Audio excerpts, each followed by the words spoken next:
মেঘের আড়ালে চন্দ্রালোকিত বিয়ের দিনই ডিভোর্স পেপারে সাইন করতে হলে সেই বিয়ের মেয়াদ কতদিন তা সত্যি জানা নেই। আমি এই বিয়ে করব না, দয়া করে আমায় রেহাই দিন, আমি চাই না বিয়ে করতে। মেঘ কান্না করতে করতে নিজের হাত দুটো জোড়া দিয়ে আমানের সামনে হাঁটু মুড়ে বসে পড়ে। আমানের বিষয়টা ভীষণ বিরক্তিকর লাগে। মেঘের বাহু জোড়া শক্ত করে ধরে দাঁড় করাই নিজের সামনে। এতে যে মেয়েটা ব্যথা পাচ্ছে তার দিকে কোনো খেয়াল নেই তার। আমার যা বলার আমার বলা শেষ, বিয়ে করাটা তোমার হাতে, তুমি রাজি না হলে মুহূর্তে সব কিছু উলটপালট হয়ে যাবে, এটা তুমিও জানো আমিও জানি। কেন এমন করছেন? সময়ের সাথে সাথে উত্তর পেয়ে যাবা। এখন এগুলো পরে নিয়েও রেডি হয়ে থাকো, আমার সময়ের অপচয় পছন্দ না। আমান কথাটা বলে মেঘের বাহু জোড়া ছেড়ে বেরিয়ে যায়। হাতের লাল বেনারসিটার দিকে তাকাতে চোখের বাঁধ ভাঙা অশ্রুগুলো টুপ টুপ পানির আকারে নিচে পড়তে থাকে। এতটা কষ্ট কখনো ফিল হয়নি। বিয়ে নিয়ে সবার মনে হাজার স্বপ্ন থাকে, কিন্তু এই বিয়েটা কোনো বিয়ে নয়, এটা শুধুমাত্র একটা জোর জবরদস্তি। মেঘের সামনে রাস্তা দুইটা, হয় করো নয় মরো। এই মুহূর্তে নিজের সাথে বোনের জীবনটা জড়িয়ে আছে, পারবে না সে বোনকে ঠকাতে। তাই বেনারসি পরে নেয়, বিয়ের সাজে নিজেকে সাজিয়ে তুলে। মেঘ আর তার বোন সারাকে আমান আর তার ভাই আরফান এর পাশে বসানো হয়। কাজী বিয়ে পড়ানো শুরু করে। কিছুক্ষণ আগে কি ঘটেছিল? বিয়েটা যে জোর করে হচ্ছে তা কিন্তু না। বিয়েতে মেঘের মতো ছিল আগে থেকে, তাই আজকের দিন পর্যন্ত তাকে খুশি দেখা গেছিল। কিন্তু মাত্র কিছুক্ষণ আগেই যখন বরের গাড়ি আসার শব্দে সবাই হই হুল্লোড়ে মেতে উঠেছিল, তখন মেঘের রুমে একটা এগ্রিমেন্ট পেপার নিয়ে আসে আমান, যেখানে স্পষ্ট লেখা আমান চাইলে যে কোনো সময় মেঘকে বিনা দ্বিধায় ডিভোর্স দিতে পারে।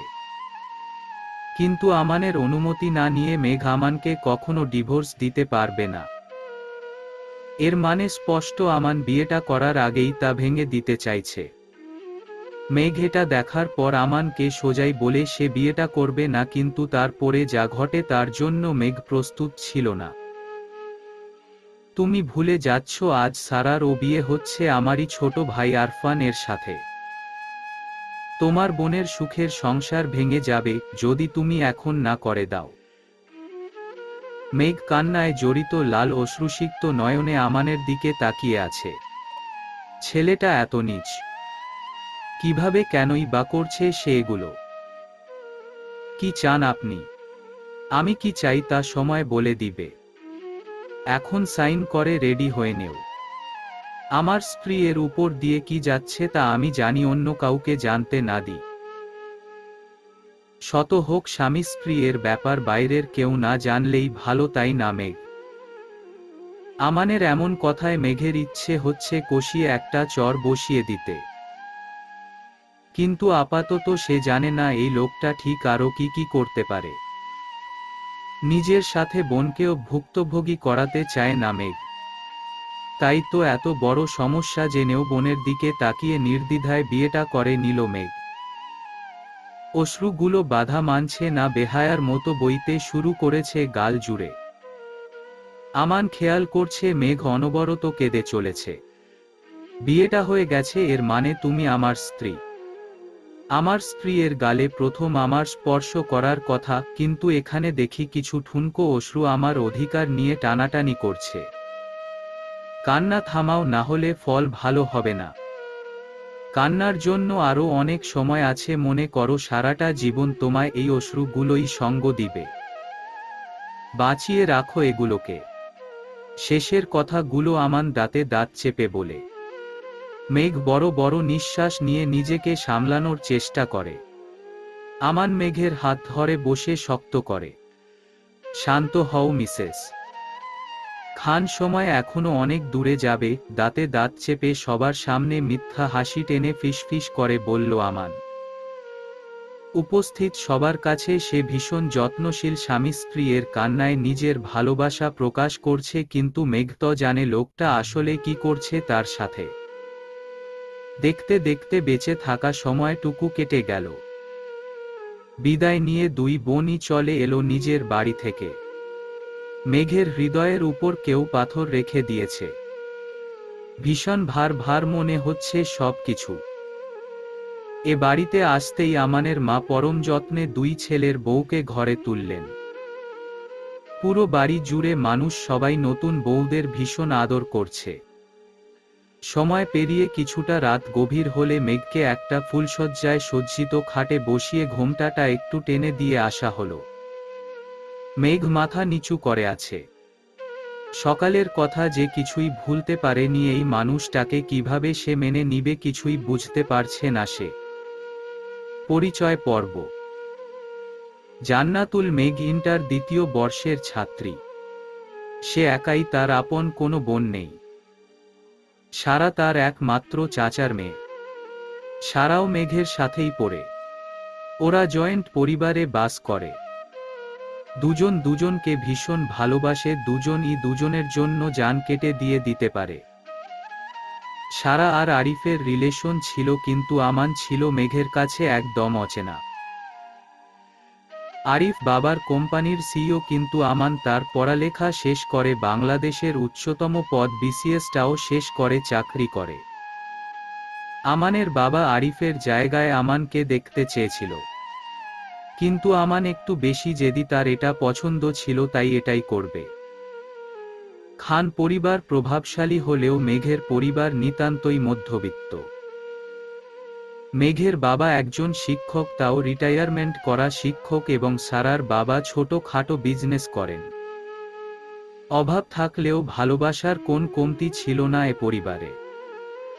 মেয়ের পর্যাপ্ত বয়স হলেও মেয়েকে সময় দিবেন বলে ভেবেছিলেন আজিজ রহমান মানে মেঘের বাবা, আর রায়হান শেখ মানে সারার বাবা, কিন্তু আর খান মানে আমান আরিফের বাবা তাদের মেয়ে দুটোকে নিজের ঘরের বউ করতে এতই ইচ্ছুক ছিলেন যে মেয়ে খুশি হবে তাই বিয়েটা দিতে রাজি হন।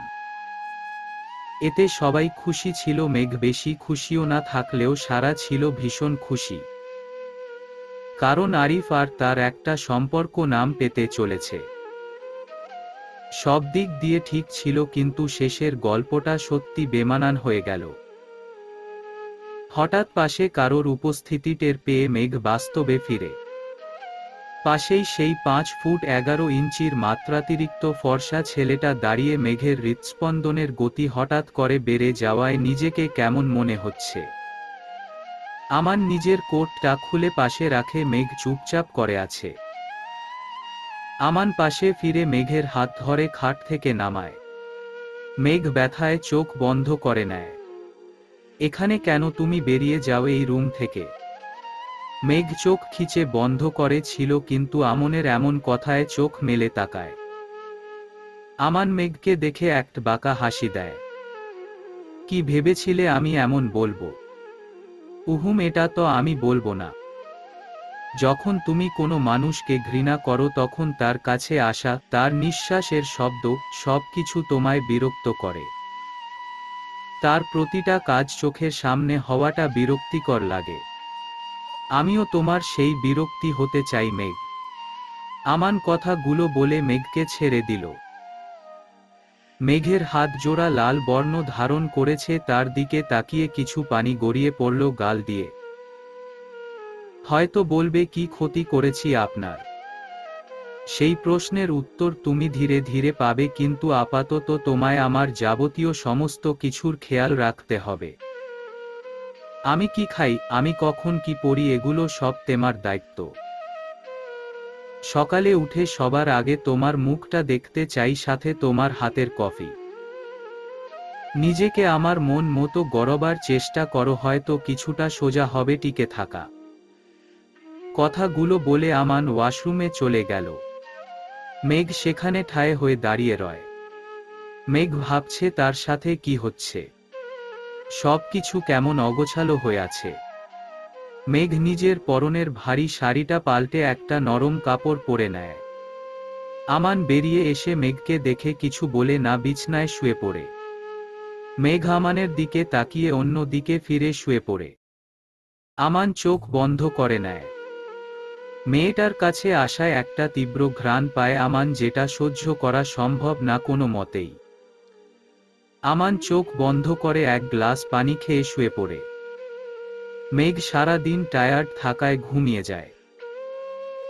মাঝরাতে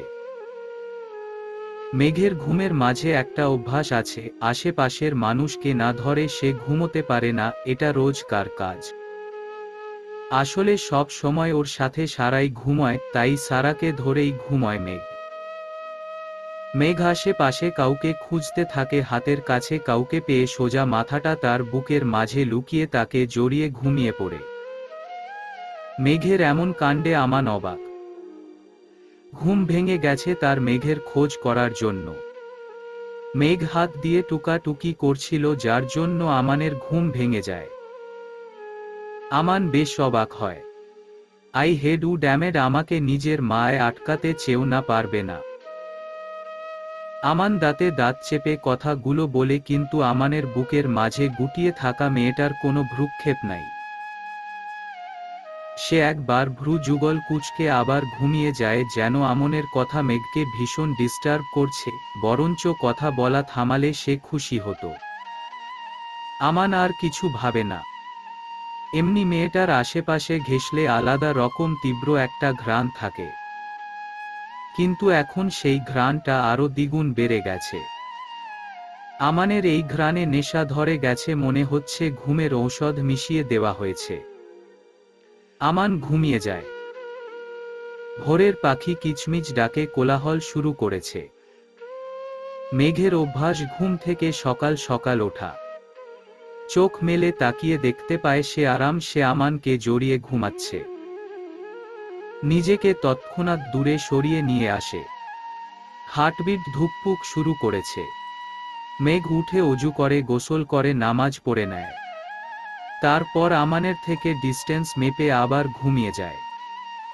আমানের পরিবার হলো বাবা মা, আরিফ আর সে। এই বাড়িতে কেউই সকালে উঠে না, সকালে খাবার তৈরি করার জন্য আলাদা সার্ভেন্ট রাখা আছে। তাই বাড়ির বউদের কিছুই করতে হবে না। সকাল 8টা আমানের অফিস আছে। মেঘ উঠে নিচে চলে আসে। সেখানে গিয়ে দেখে সব তৈরি। মেঘ সব গুছিয়ে দেয়। কিছুক্ষণ পর মেঘের শাশুড়ি মা অর্থাৎ আমানের মা চলে আসেন। আরে মা, তুমি এগুলো কেন করছো? এমনি মা, এসব করার প্রয়োজন নেই, তুমি গিয়ে আমার ছেলেটাকে তুলে দেও, ওকে বলো গোসল করে নিচে আসতে, ওর অফিস আছে। মেঘ মাথা নাড়িয়ে সম্মতি জানায়। মেঘ গিয়ে আমানকে ঘুমন্ত অবস্থায় দেখতে পায়। মেঘ আমানের কাছে গিয়ে ওকে ডাকে, এই যে শুনছেন, উঠুন, আপনার অফিস আছে। মা প্লিজ পড়ে, আমি আপনার মা নই, উঠুন। আমান আদো চোখ খুলে। সামনে সাদা ঢাকাই শাড়ি পরা নিজের সদ্য বিবাহিত স্ত্রীকে দেখে আমানের হুঁশ আসে। উঠে বিছনায় বসে। তারপর চলে যায় ওয়াশরুমের দিকে। মেঘ নিচে চলে আসে। এত রুড কেউ হয় কিভাবে হয়? মেঘ আস্তে আস্তে বলতে বলতে আসছিল, কিন্তু এটা আমানের মা শুনে ফেলে। মেঘ মা, জি মা, তোমার সাথে আমার একটু দরকার আছে, খাবার শেষে অপেক্ষা করো কেমন? ঠিক আছে মা। সারা, আরিফ এবং আমান আর তার বাবাও চলে আসে। সবাই একসাথে খেয়ে বেরিয়ে যায়। বাসায় শুধু সারা, মেঘ আর আমানের মা অনিলা বেগম। মেঘ, হ্যাঁ, কাল থেকে কলেজ যেতে হবে।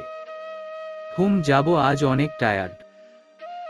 কেন বলতো? সারা ভ্রু উঁচু করে বলল। সারা আস্তে, মা আছে, তুই তো মহাপাজি। হ্যাঁ, তুই তো পাজি না। আমি আসছি উপর থেকে। সারা চলে যায়। অমিলা বেগম কিচেন থেকে বেরিয়ে আসে। দেখো মা, তুমি আমার ঘরের বড় বউ। সারা ছোট, ওর থেকে তোমার দায়িত্ব বেশি। জি মা। আমার ছেলেটা বড্ড ঠান্ডা মেজাজের মানুষ রে মা। ও সব সময় রেগে থাকে। আমি জানি না কেন ছেলেটা বড্ড বদমেজাজি। তুমি ওকে একটু ভালোবাসা দিও মা। ওরে যদি একটু ভালোবাসা দাও তাহলে ও হয়তো ঠিক হয়ে যাবে। মেঘ মাথা নিচু করে আছে। অনিলা বেগম আবার বলে, মেঘ সত্যি একটা কথা জানো, আমি আমার ছেলেটার জন্য নরম স্বভাবের একটা মেয়েকে খুঁজেছিলাম যে ওকে ভালোবেসে আটকে রাখতে পারবে। তুমি নরম স্বভাবের মেয়ে। আমি জানি না আমার আমান তোমার সাথে ঠিক কেমন ব্যবহার করেছে। তুমি ওকে মানিয়ে নিও। আর ও যদি কখনো তোমায় হার্ট করে কিছু বলে তাহলে তখনই আমায় বলবে। আমি জানি আমার ছেলে গরম বদমেজাজি হলেও ও কাউকে কষ্ট দেয় না। অনিলা বেগমের কথা শুনে মেঘ ভাবছে, আপনি কি জানেন না আপনার ছেলে আমার সাথে সবথেকে বড় ভুলটা করেছে? এটা সত্যি হয়তো একটা মেয়ের কাছে পৃথিবীর সবথেকে বড় ভুল। মেঘের চোখ দিয়ে পানি গড়িয়ে পড়তে যাচ্ছে। মেঘ নিজেকে সামলে বলে, জি মা, আমি একটু রেস্ট নিব। হ্যাঁ মা, যাও। মেঘ চলে আসে নিজের রুমে। শুতেই ঘুমের দেশে চলে যায়। সেদিন দুপুরে আমন বাসায় আসেনি, তবে বাকি সবাই এসেছিল। মেঘ খাবার খেয়ে নেয়। রাতে সারার সাথে পড়তে বসে। বেশ কিছু সময় পড়ার পর ওরা নিজেদের রুমে চলে আসে। আরিফ চলে এসেছে, সারা আরিফের সাথে খেয়ে নেয়। কিন্তু মেঘ আমানের জন্য অপেক্ষা করে বসে আছে। অনিলা বেগমের কথাগুলো তাকে লেট করতে বাধ্য করল আজ। সুযোগ দিতে চায় হয়তো মেঘ জানে না কিসের জন্য আমান এমন করেছে। তাও সে দেখতে চায় আমান ঠিক কিসের জন্য এমন করেছে। রাত 11টা। আমান ফিরেছে বাসায়। মেঘকে টেবিলে দেখে আমান কিছু না বলে উপরে চলে যায়। মেঘ আমানকে দেখে খাবার গরম করতে যায়। তারপর টেবিলে রাখে। আমান এসে খাবার খাওয়া শুরু করে। তুমি খেয়েছো? না। তাহলে দাঁড়িয়ে আছো কেন? মেঘ বসে খেয়ে নেয় আমানের সাথে। তারপর দুজনে উপরে চলে আসে। দুদিকে ফিরে ঘুমানোর জন্য বসে। তারপর মেঘ শুয়ে পড়ে চোখ বন্ধ করে নেয়। মেঘ সত্যি ভাবছে এটা কেন করছে আমান, কিসের প্রতিশোধ, এটা মেঘ জানে না। কিছু সময় পর দুজনেই ঘুমিয়ে যায়। মাঝরাতে মেঘের মনে হচ্ছে কেউ তার উপর উঠে বসেছে। মেঘের দম কেমন আটকে আসছে। মেঘ চোখ খুলতে পারছে না ঘুমের জন্য। মেঘ চোখ খুলতে মাঝরাতে মেঘের মনে হচ্ছে কেউ তার উপর উঠে বসেছে। মেঘের দম কেমন আটকে আসছে।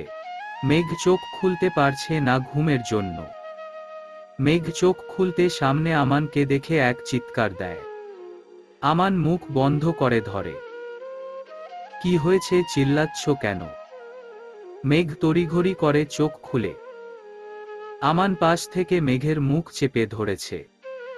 মেঘ পুরা ঘেমে গেছে। আমান উঠে মেঘের মুখ থেকে হাত সরায়।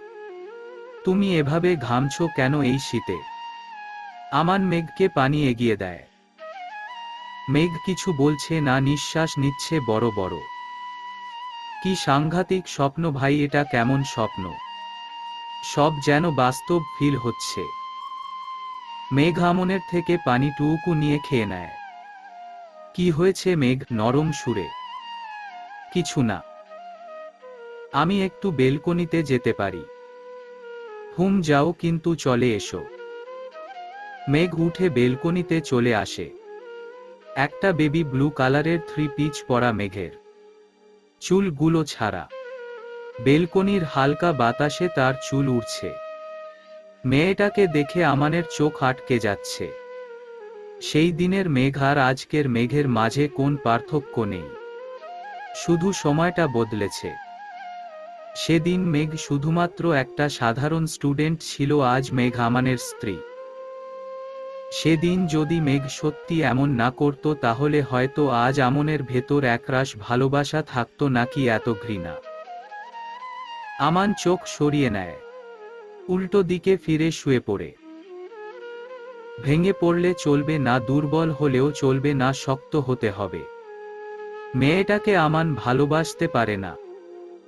মেঘ বেলকনির হাওয়া ফিল করছে আর ভাবছে, যদি এমন না হতো, সুস্থ সাধারণ দম্পতির মতো জীবন কাটাতো, তাহলে কতই না ভালো হতো।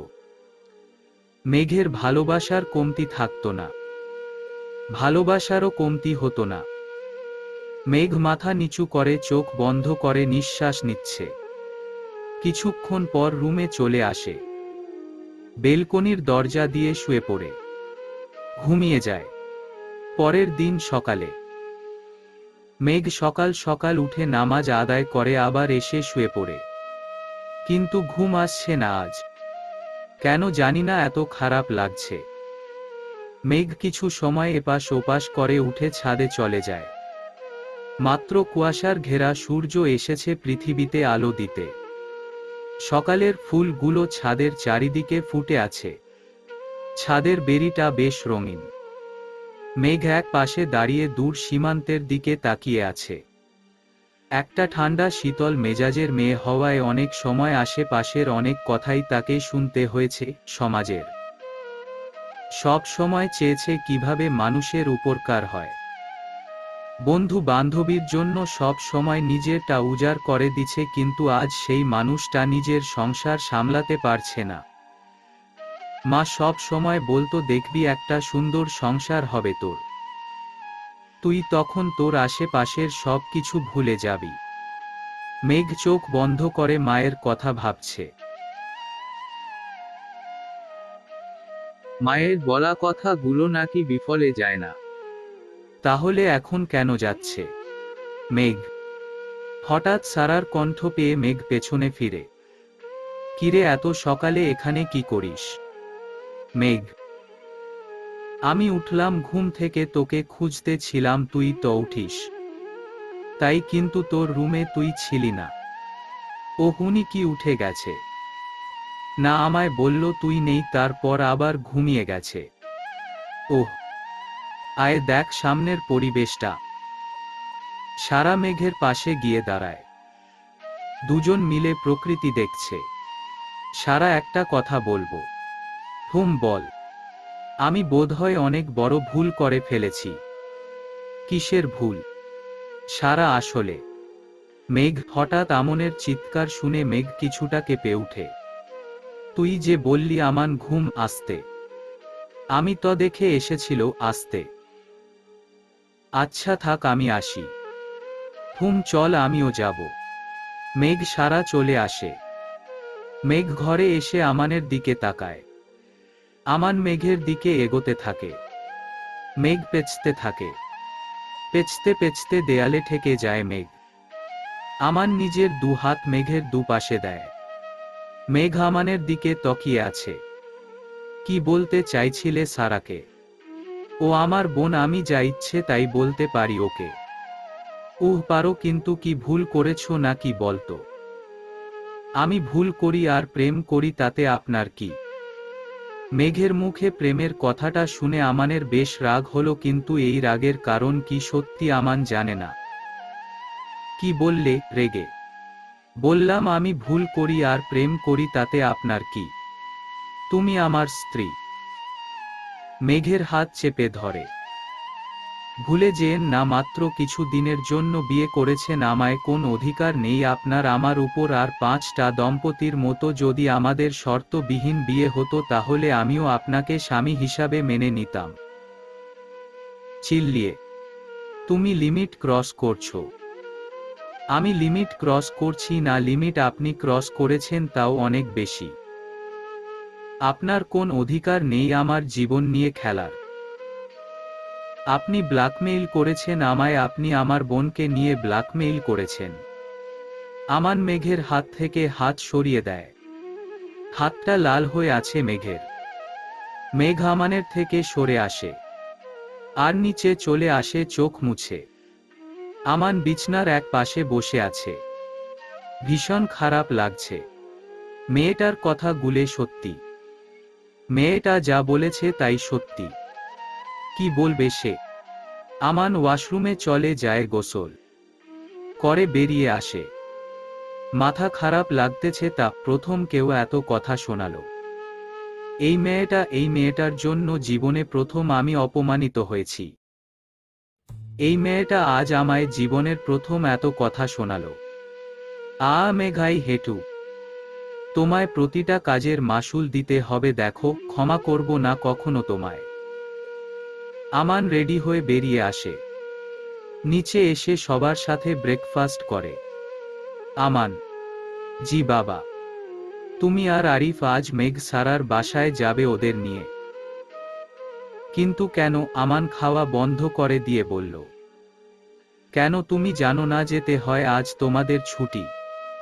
কিন্তু বাবা আমি তো ছুটি পাবো না। আমান: আমি কিছু শুনতে চাই না, এই পেশা তোমার নিজের বেছে নেওয়া। কথাটা বলে রয়হান খান, আমনের বাবা, চলে যায় উপরে। লোকটা আমানকে নিয়ে আসলে বিরক্ত। আমান কখনোই বাবার কথার অবাধ্য হয় না, কিন্তু কিছু কাজ আমানের বাবা পছন্দ না। আমান উঠে রুমে চলে আসে। মেঘ খাচ্ছিল সব কথা আর আমানের রিয়াকশন দেখার পর মেঘের খাওয়া বন্ধ হয়ে যায়। সারার দিকে তাকায়। সারা বুঝতে পারছে সমস্যা কিছু একটা হচ্ছে, কিন্তু কি সমস্যা তা বুঝতে পারছে না। সারা ঠিক করেছে বাসা থেকে এসে শুনবে কি হয়েছে। কিছুক্ষণ পর সারা, আরিফ আর মেঘ আমান রওনা হয় মেঘদের বাসার উদ্দেশ্যে। প্রায় 30 মিনিট পর তারা পৌঁছে যায়। সারা, আরিফ আর মেঘ আমান রওনা হয় মেঘদের বাসার উদ্দেশ্যে। প্রায় 30 মিনিট পর তারা পৌঁছে যায়। গাড়িতে সবাই চুপচাপ ছিল, কারোর কোন হয়নি। বাসায় পৌঁছে মেঘমা আর ছোট মা সারার মাকে জড়িয়ে ধরে। মাত্র একদিন দেখি না তোদের, মনে হচ্ছে কতদিন দেখি না। চাঁদনি মেঘের মা: হ্যাঁ রে মা, তোরা দুজনই তো এ বাড়ির সব। মেঘের চাচি অর্থাৎ ছোট মা অর্নি: ভেতরে আসতে দেও মা। সারা: হ্যাঁ হ্যাঁ, ভেতরে এসো। আমান আর আরিফ মেঘ সারার বাবার কাছে গিয়ে বসে। মেঘ সারা মায়ের সাথে হেল্প করে রান্নায়। কিছুক্ষণ পর দুপুরে সবাই একসাথে খাওয়া দাওয়া করে রুমে আসে। মেঘ আর সারার রুমে আমান আর আরিফ আসে। ওদের রুমগুলো আলাদা আলাদা। আমান এসে বসে রেস্ট নিচ্ছে আর অফিসের কিছু কাজ সেগুলো ঠিক করছিল। মেঘ এসে ওয়াশরুমে চলে যায়। ওয়াশরুম থেকে শাড়িটা পাল্টে একটা কমফোর্ট ড্রেস পরে আসে।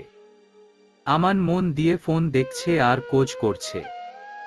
মেঘকে বেরিয়ে আসতে দেখে মেঘের দিকে তাকালো। মেঘ ড্রায়ার থেকে তার সার্টিফিকেটগুলো গুছিয়ে নিচ্ছিল। কলেজে প্রয়োজন হয় ও বাড়িতে নিয়ে যাবে তাই। আমান মেঘের দিকে তাকায়। এগুলো কি মেঘ? আমনের প্রশ্নে মেঘ আমানের দিকে তাকায়। সার্টিফিকেট? কিসের? এসএসসি। আমানের মুখের রং বদলে যায় কথাটা শুনে। তোমার রেজাল্ট কি ছিল? আমার 4.85। কেন প্লাস পাওনি কেন? সেটা তো আমি জানি না। মাথা নিচু করে বলল মেঘ। কেন? তোমাদের অ্যাটিটিউড দেখে তো মানুষ ভাববে তোমরা জেলা ফার্স্ট হয়েছ। আপনি আমায় কবে অ্যাটিটিউড নিতে দেখলেন? আমি কখনোই কারোর সাথে অ্যাটিটিউড দেখাই না, বিশেষ করে কোন ম্যাজিস্ট্রেট এর সাথে তো নাই। মেঘের কথায় কথায় আমান মেঘের দিকে তৎকিয়ে তাচ্ছিল্য হাসি দিল। হয়তো, কিন্তু কার কি অ্যাটিটিউড তা সে নিজেই ভালো জানে। আমান কথাটা বলে ওয়াশরুমে চলে গেল। উনি আমায় কোথা থেকে অ্যাটিটিউড নিতে দেখল? মেঘ সব গুছিয়ে ব্যাগে রেখে বেডের এক পাশে শুয়ে পড়ল। আমান এসে মেঘকে দেখে সেও পাশে শুয়ে পড়ল। বিকাল গড়িয়ে রাত হয়। মেঘ ঘুম থেকে উঠে ফ্রেশ হয়ে মায়ের কাছে আসে। কিরে, তুই কি করিস এখানে? ও মা, কি করব, আসতে পারি না নাকি? আসতে পারিস, কিন্তু জামাই একা ফিল করবে, তুই যা। মাত্র একদিনের জন্য তোমাদের কাছে এসেছি, ও একা থাকুক, সমস্যা নাই। Dash dash. পাগল মেয়েটা বলে কি? সত্যি বলি। আচ্ছা যা, এসব খাবারগুলো নিয়ে সারাকে ডাক দে, দুজনকে খেতে দে। ঠিক আছে।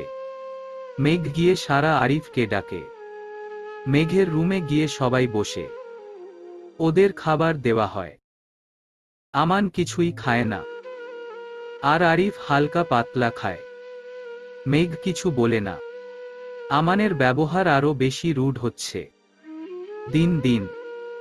অনিলা বেগমের কথাগুলো মনে পড়ল মেঘের। উনি বলেছিলেন তাকে ভালোবাসা দেবার কথা। তাকে নাকি ভালোবাসা দিলে সে ভালো হবে। তার কঠোর মনোভাব একটু হলেও নরম হবে।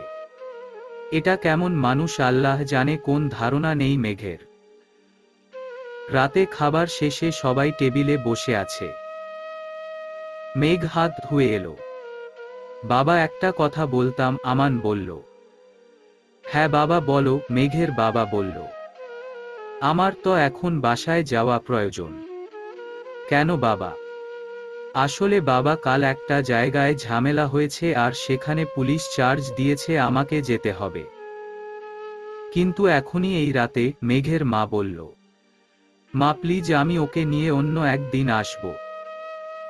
মেঘের মনটা ভেঙে যায় কথাটা শুনে। ইচ্ছে হচ্ছে না যেতে।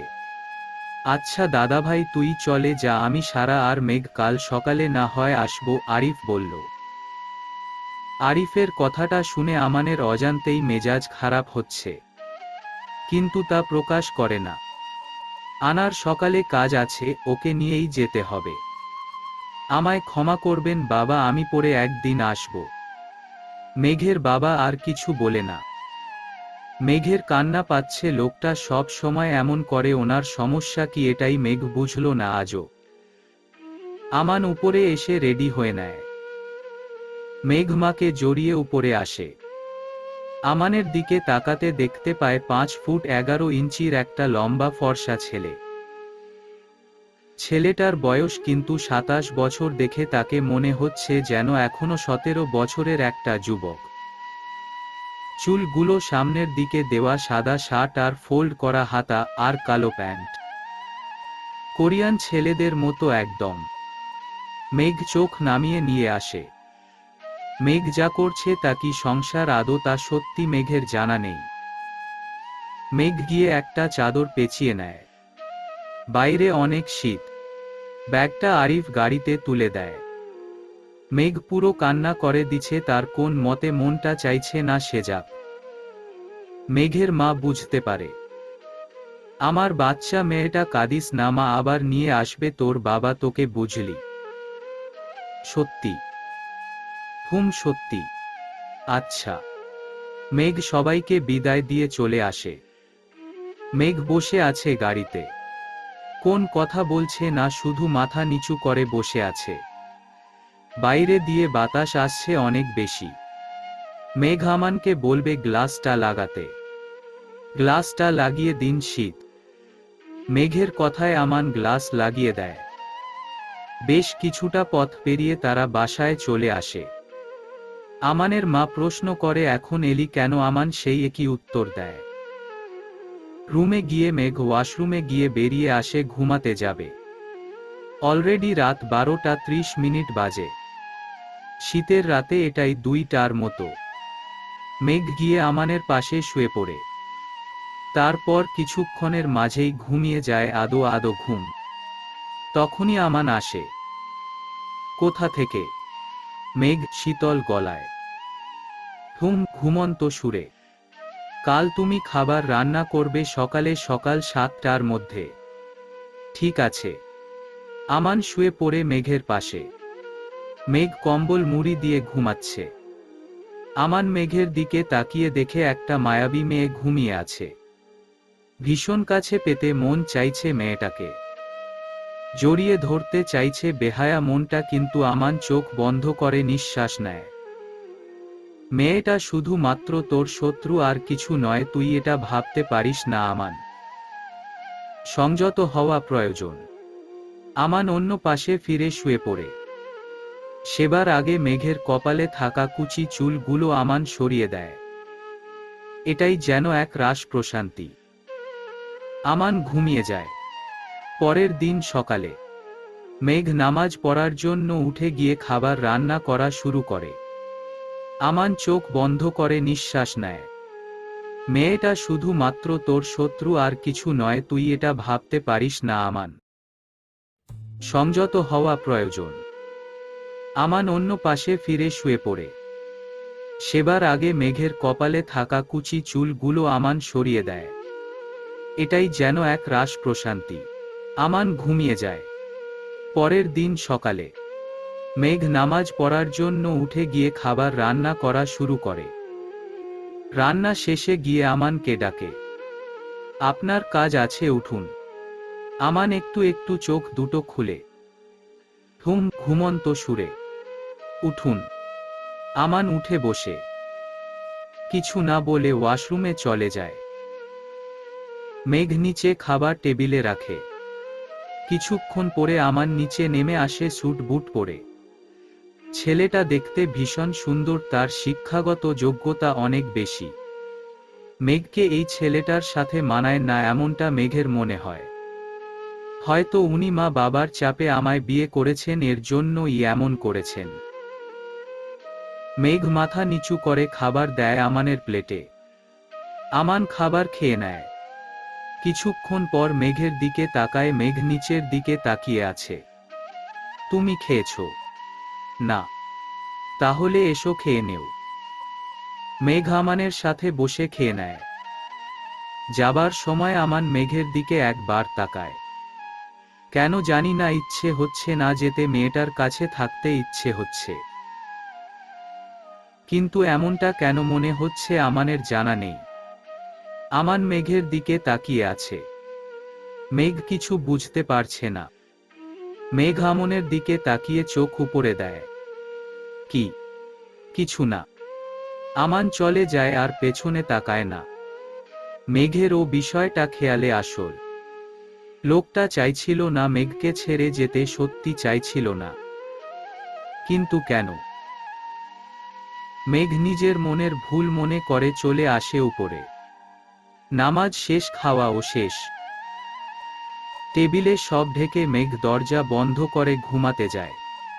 আমান চলে গেছে। মেঘ রান্না করে রেখেছে। অনিলা বেগম আর অর্ক খান দুজন মেঘের রান্না করা খাবার খেয়ে নেয়। আর অর্ক খান, আমানের বাবা, চলে যায় অফিসে। সকাল 11টা। মেঘের ঘুম ভাঙে। শরীরটা কেমন ভালো নেই। কাল রাতে ঠান্ডার মাঝে এসেছিল। হয়তো চাদর ছিল গায়ে, কিন্তু তাও ঠান্ডা লেগেছে। মেঘের শ্বাসকষ্ট আছে। সেটাই কেমন বেড়েছে মনে হচ্ছে। ভেতরটা কেমন শব্দ শব্দ মনে হচ্ছে।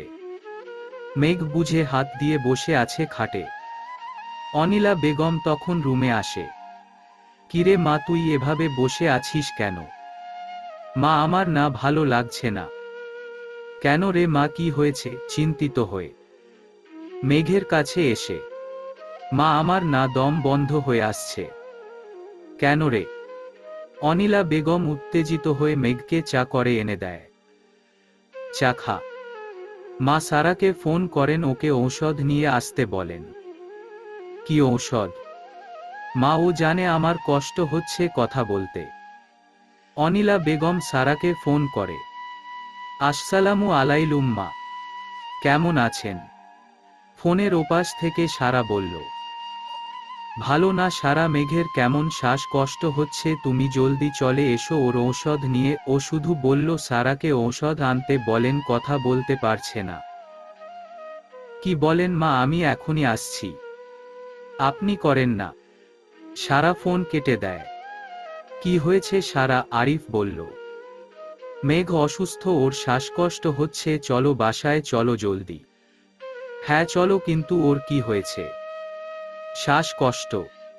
সারা দৌড়ে বাইরে আসে। মা, ও মা, বড় মা। হ্যাঁ কিরে চিল্লাতে আছিস কেন? চাঁদনি বেগম। বড় মা, মেঘ অসুস্থ, আমায় যেতে হবে। কি হয়েছে? ওর শ্বাসকষ্ট হচ্ছে, ঔষধটা দেও জলদি। আচ্ছা দাঁড়া। মেঘের মা দৌড়ে ঔষধ এনে দেয়। সারা সেটা নিয়ে রওনা হয়। এদিকে মেঘের অবস্থা বেশ একটা ভালো না। সারা আসতে প্রায় 40 মিনিট লাগিয়ে দেয়। জ্যামের জন্য। সারা এসে মেঘকে ঔষধ দেয়। মেঘ কিছুক্ষণ পরে ঘুমিয়ে যায়। সকাল গড়িয়ে সন্ধ্যা হলো। মেঘ ঘুমিয়ে আছে। সারা মেঘকে ডেকে তুলে, উঠো, খেয়ে নে, দুপুরে খাসনি, ঘুমিয়ে আছিস? মেঘ হালকা করে উঠে বসে। তোর ভাইয়া আসেনি? না আসেনি, উনি নাকি কাজে গেলেন। কিন্তু অনেক সকালে বের হয়েছিলেন, আসার কথা ছিল তাই না? তুই এসব চিন্তা করিস কেন, খেয়ে নেয় সোনা। মেঘ খেয়ে নেয় একটু করে। আর না। কেন আর না, শেষ কর প্লিজ সারা। আচ্ছা অসুস্থ, জোর করলাম না, তুই ফ্রেশ হয়ে নে, আমি চা দিই। মেঘ ওয়াশরুমে চলে যায়। সারা চা নিয়ে আসে। মেঘ সারার কাঁধে মাথা দেয়। কি হয়েছে? ভালো লাগছে না? কার জন্য, শরীরের জন্য নাকি তার জন্য? ধুর, তুইও না শুধু খেপাস। খেপাবো কেন? সারা। আমার না চিন্তা হচ্ছে সারা। মেঘ তুইও না ফোন করে নে। ফোন করব। ও মা, বরকে ফোন করবি, এতে এত ভাবা কিসের? তুই যদি জানতি ভাবা কিসের জন্য। মেঘ মনে মনে। কি হলো, চুপ করে আছিস কেন? কিছু না। মেঘ ফোন হাতে নিয়ে আমনকে কল করে। বেশ কিছু সময় পর আমন ফোন পিক করে। আসসালামু আলাইকুম। ওয়া আলাইকুম সালাম। বলো। আপনি কই? কাজে আছি। খেয়েছেন? না। কেন? বলদের মতো প্রশ্ন করো নাকি, সংবাদ দেখেছো আজ? না। না দেখলে কিভাবে বুঝবে? কখন আসবেন? দেরি হবে। তোমার কণ্ঠ এমন শোনাচ্ছে কেন, অসুস্থ তুমি? না অসুস্থ না, আপনি আসুন, রাখছি। মেঘ ফোন কেটে দেয়। আমান ভ্রু কুঁচকে তাকায়। মেয়েটা বড্ড আজব। এদিকে। তুই বললি না কেন ভাইয়াকে তুই অসুস্থ? শুধু শুধু এসব কথা জানিয়ে লাভ কি বল? ও মা, এটা কেমন কথা? আমি বললেও যা, না বললেও না, তার উপর কোন প্রভাব পড়বে না? সে তো আমায় ভালোইবাসে না? মনে মনে মেঘ। কিরে, কোথায় গুম হলি? হ্যাঁ। কোথাও না। আচ্ছা তুই থাক, তোর ভাইয়া আসবে, আমি যাই। আচ্ছা যা। সারা চলে যায়। মেঘ শুয়ে পড়ে। আমার কেন আপনার জন্য খারাপ লাগছে, ইচ্ছে হচ্ছে আপনাকে পাশে দেখতে। আমি জানি না কেন, কিন্তু এটাই বাস্তব যে আমি ভালোবেসে ফেলেছি। এই স্বল্পস্থায়ী সংসারটার প্রতি মায়া চলে এসেছে। আপনি আমায় বলবেন কি, আমার দোষটা কোথায়? মেঘ সব কিছু ভাবতে ভবতে ঘুমিয়ে যায়। আসলে ওর ঔষধ, ঘুমের ঔষধ ও দেওয়া হয়েছে। এদিকে। আমি যা করছি তা কি ঠিক? ওকে কি আমার বলে দেওয়া উচিত? কেন আমি ওর উপর রেগে? কিন্তু না, হেসব আর ভাবা উচিত না। আজ রাতের ওর সাথে কথা বলবো। স্যার, গাড়ি রেডি, আপনি আসুন। হঠাৎ গার্ডের কথায় আমান পেছনে ফিরে। আসছি। আমান চলে আসে। এদিকে। আমি যা করছি তা কি ঠিক? ওকে কি আমার বলে দেওয়া উচিত? কেন আমি ওর উপর রেগে? কিন্তু না, হেসব আর ভাবা উচিত না। আজ রাতের ওর সাথে কথা বলবো। স্যার, গাড়ি রেডি, আপনি আসুন। হঠাৎ গার্ডের কথায় আমান পেছনে ফিরে। আসছি। আমান চলে আসে। আমান এসে দেখে তার ড্রাইভার বসে আছে। তোমার না আজ বাসায় যাবার কথা? হোসেন, আমানের ড্রাইভার বলল। জি স্যার, কিন্তু এখন শহরে পৌঁছাতে রাতে হয়ে যাবে আপনার, আমি পৌঁছে দিই আপনাকে। না থাক, তোমার স্ত্রী হয়তো অপেক্ষা করছে হোসেন। কাল তো তোমাদের বিবাহ বার্ষিকী। হোসেন আমনের কথা শুনে হেসে দেয়। আপনি অনেক খেয়াল রাখেন স্যার। ম্যাম নিশ্চিত আপনার মতো স্বামী পেয়ে অনেক সুখী। আসি স্যার, ধন্যবাদ। হোসেন চলে যায়।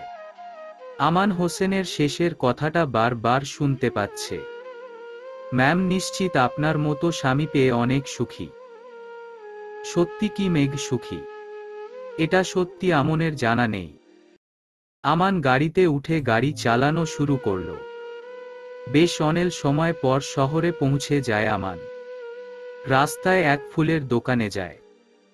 এখানে কি অর্কিড ফুল পাওয়া যাবে? স্যার এই সময়ে এসে এই ফুলটা খুঁজিতেছে। হ্যাঁ আছে। না স্যার। ওহ সাদা গোলাপ আর হলুদ গোলাপ দিয়ে একটা মাথার ক্রাউন বানিয়ে দিন। Okay sir. লোকটা তার বাড়ির বাগানের তাজা ফুল দিয়ে আমানকে ক্রাউন বানিয়ে দেয়। কিছু পানি ছিটিয়ে দেয় যাতে ওগুলো মরা মরা না হয়। আমান বিল পে করে চলে আসে। মনের মাঝে এক আলাদা ভালোলাগা কাজ করছে আজ। মেয়েটাকে এই সব কষ্ট থেকে মুক্তি দিবে। আমান চলে আসে সেখান থেকে। রাত প্রায় 11টা। অনেকটা রাত এখন। মেঘের ঘুম আসছে না, আমানের ফোনটাও বন্ধ। মেঘের চিন্তা হচ্ছে। সবাই খেয়ে চলে গেছে, মেঘ বসে আছে আমনের জন্য। মেঘ জানে না কেন ভীষণ ভালো লাগা কাজ করেছে তার জন্য। ভালো লাগে না কিছু। মেঘ বসে আছে, হঠাৎ তার ফোনটা বেজে ওঠে। মেঘ ফোনের দিকে তাকিয়ে দেখে কোন অচেনা নাম্বার।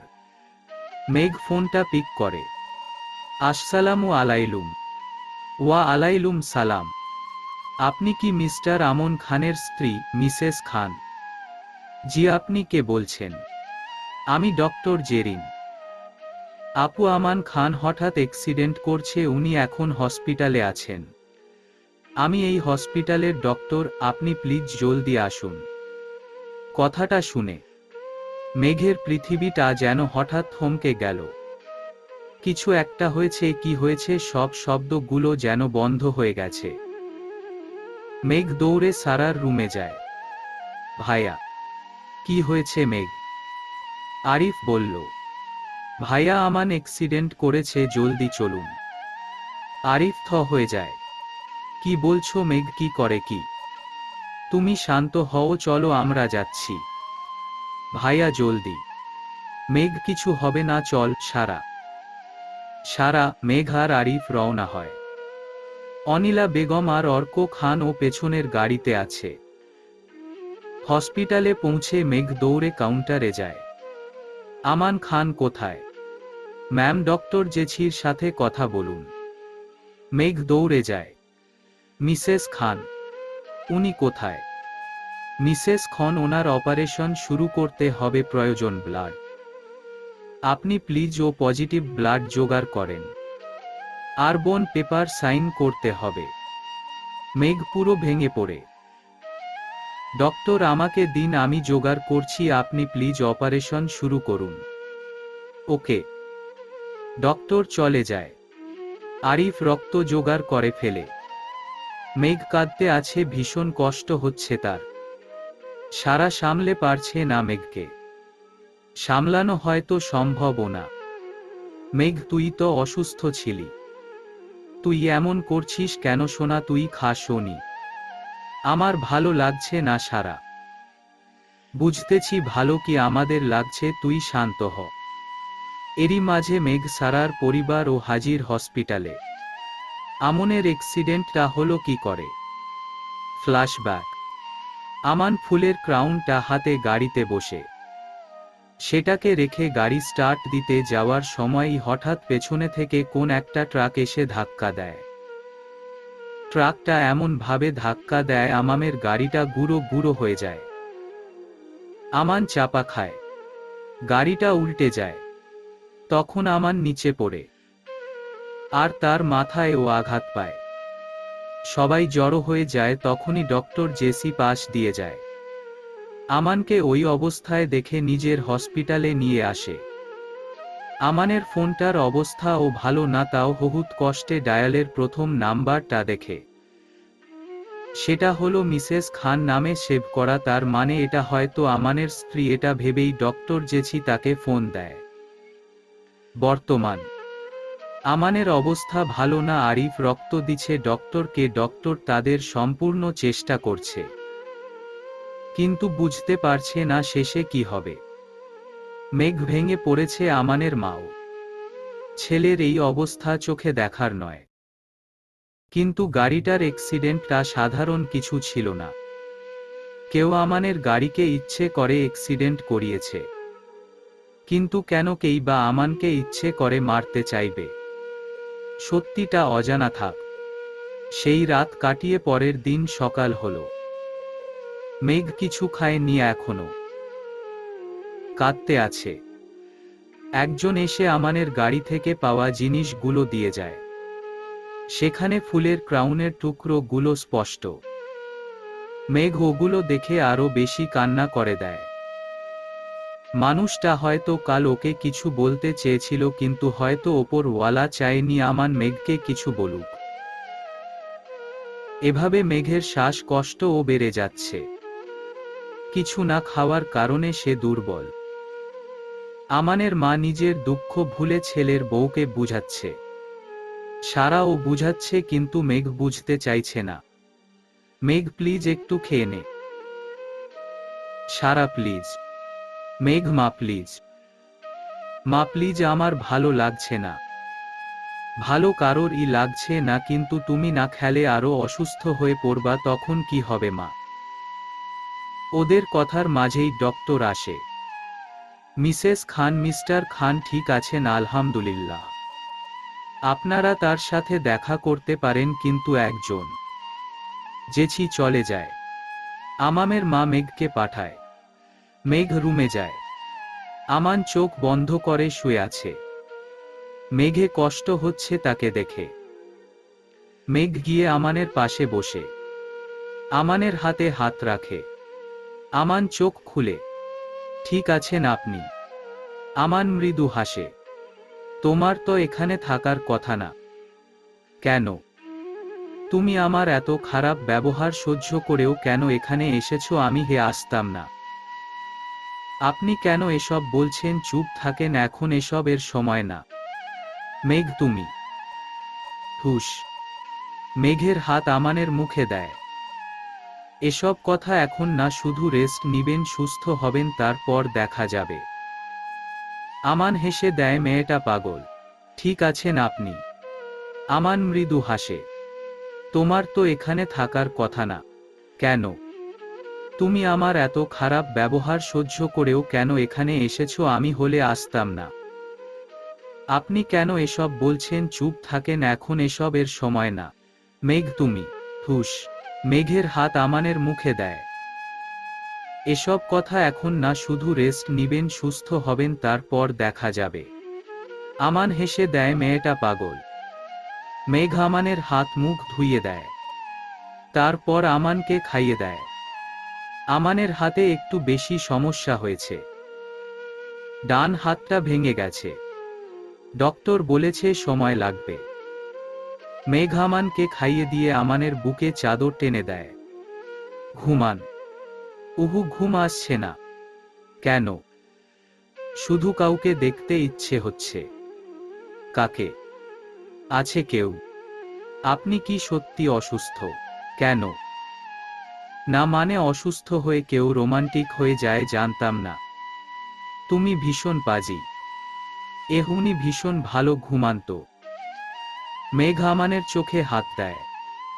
আমান হেসে চোখ বন্ধ করে নেয়। কিছু সময় পর ঘুমিয়ে যায়। সারা আসে তখন। ভাইয়া ঘুম। হুম। চল তুই খেয়ে নিবি, আজ পুরো 2টা দিন না খাওয়া তুই, এখন তো ভাইয়া সুস্থ আয়। মেঘ সারার দিকে তাকায়। হুম চল। মেঘ উঠে আসে। ওরা দুজন বাইরে চলে আসে। কিন্তু আমান জেগেছিল। মেঘ আর সারার কথাগুলো শুনে ফেলে। ও আমায় সত্যি ভালোবাসে। মেয়েটা না খেয়েছিল এই 2 দিন।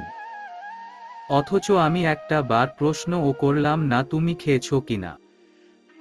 আমান এসব ভাবতে ভাবতেই ঘুমিয়ে যায়। কেটে গেল 2 দিন। আমান আজ বাসায় এসেছে। মেঘ আমানের পুরো যত্ন নিচ্ছে এই দিনগুলোতে। আমান সত্যি ওর প্রতি আকৃষ্ট হয়ে যাচ্ছে ভীষণভাবে। আমান বসে আছে। মেঘ পানি নিয়ে এসেছে। কি হবে এটা দিয়ে? আপনাকে ধৌত করা হবে। ওহ, এখন তুমি না মাত্র এলে, একটু রেস্ট নেও। আমার রেস্ট থেকে বেশি আপনার সুস্থতা। মেঘ কাপড় ভিজিয়ে আমানের হাত পা মুছে দেয়। তারপর পানি ওয়াশরুম ফেলে নিজে গোসল করে বেরিয়ে আসে।